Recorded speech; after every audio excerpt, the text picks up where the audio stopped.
Were there certain traits that were more important than others in those early hires? The early hire and the early hire phase, like scrappiness is super important. And you have to actually get joy out of the process of solving problems. Like you have to love the build journey.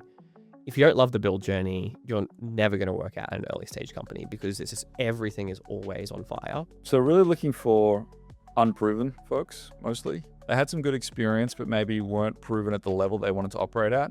So one of our first engineering hires was ex-Twitch as a senior software engineer, but he was still an IC role and was tasked with, changing a button color. And we said, okay, you're in charge of all these features that you're going to go and build in the next 2 weeks. So you have to wear a lot of hats. And I think that's the second one, is like people that are under-leveled, I guess, and then people that are willing to take on a lot of hats. And so he was doing DevOps and he was doing some design work and some testing and QA and all this kind of stuff. And then I think the final thing was hiring as experienced people as you could possibly get. The more senior, the better. It goes without saying that intensity is a really important one. I think that there's different sides to it. I think certainly intensity in terms of work ethic matters a lot. You need people who are really in it because the odds are so stacked against you as a startup. You're battling so many different things. You're battling inertia, you're battling maybe competition, you're battling general kind of chaos of trying to organize a business. The one way you can really win is by tapping into like a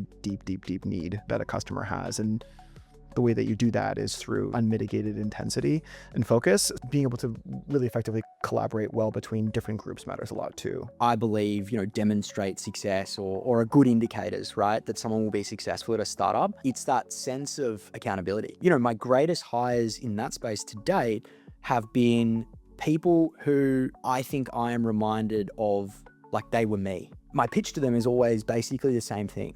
Hey, I think you're a really smart person and I think that you will go on to found a company, but you have a lot to learn, just like I had a lot to learn. So join me and let's learn lessons together. And in that process, you will level up to where you want to go.